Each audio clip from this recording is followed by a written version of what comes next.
Sot do të vim pranë jush me një histori shumë të prekshme.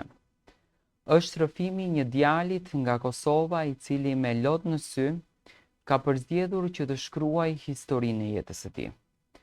Në fakt bëhet fjalë për një histori apo për një premtim të dhënë që unë do t'jap fëmijën tim dhe ti nuk do t'jesh nën pa fëmijë. Por kjo familje pati tragjedi pas tragjedisë.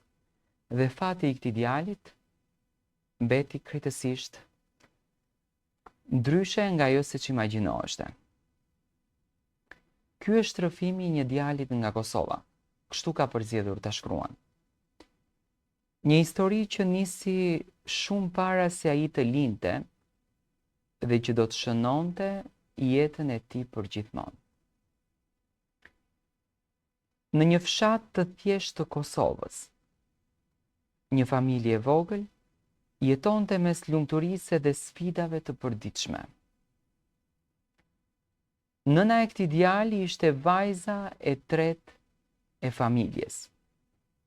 Ajo kishte një motër më të madhe edhe një vëlla. Motra e saj ishte martuar para vëllaut. Edhe një vit më vonë, edhe vllau i madh u martua. Pak muaj më pas, motra e vogël, nëna e këtij djalit, u martua. Një ngjarje e papritur dhe e pazakontë ndryshoi gjithçka. Nusja e vllaut ishte shtatzën në të njëjtën kohë kur motra e vogël fillonte jetën e saj të re familjare. 3 muaj pas martesës, familja u mlodhën për darkë, si çdo familje shqiptare që mblidhen për të kaluar momente të bukura. Në atë ditë, vëllau i madh i tregoi motrës së tij të madhe se nusja e tij ishte shtatzën. Me thënë pikërisht në atë ditë përsëri. 2 vite më vonë, motra e madhe, ende pa fëmijë, i u afrua motrës së vogël me një dëshirë të pazakontë dhe trondice, do me thënë nënësime. Dhe ajo i tha, sa do doja që ky fëmijë të ishte imi. Sepse në të njëjtën kohë dhe nëna ime ishte shtatzën. Në atë moment, motra e vogël dhe burri i saj, që në këtë rast është nëna ime, dhe babi im, të vendosur të ndihmonin motrën e madhe, bën një vendim të madh. Ata do t'i falnin fëmijën që po vinte në jetë për motrën e madhe dhe burrin e saj. Do me thënë, motra e vogël ja ka dhënë fëmin motrës së madhe. Një sekret i madh u krijua, që do të mbetej i fshehur për shumë vite, vetëm midis disa të afërmve të familjes. Më 27 maj të vitit 1990, erdhi dita e lindjes. Nëna e djalit, duke ndjerë dhimbje të mëdha, u nis për në spital së bashku me burrin e saj. Por fati kishte vendosur ndryshe. Në mes të rrugës, në një shi të rëndë, makina doli nga rruga dhe ndodhi një aksident tragjik.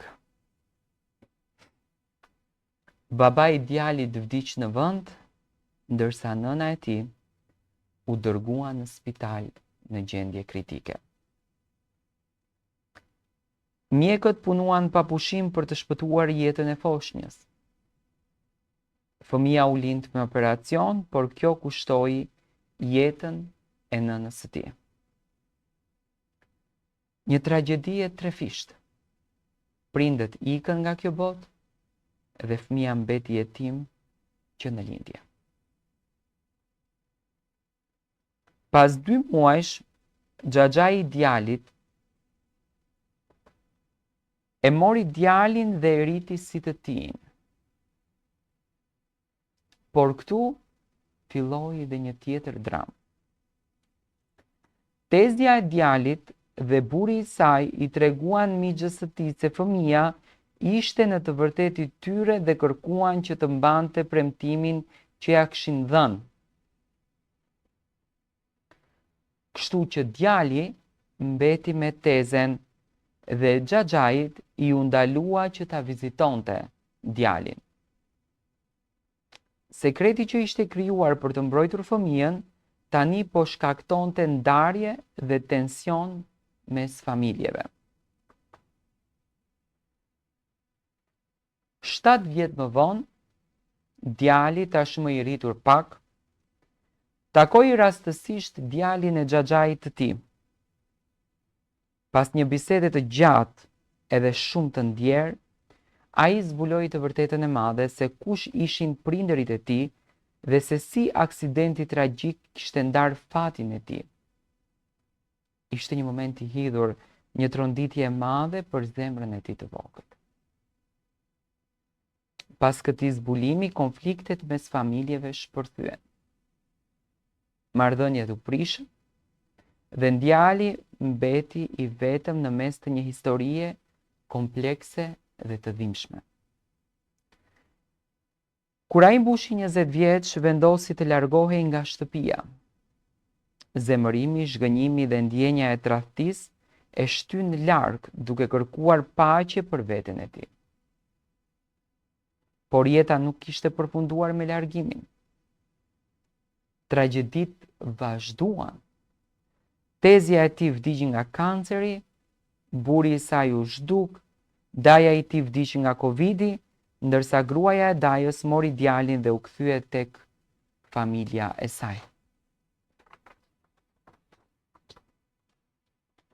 Sot ky djalë jeton në Kosovë. Punon, kujdeset për jetën e tij dhe përpiqet të ndërtojë të ardhmen e tij, por e kaluara e tij mbetet gjallë.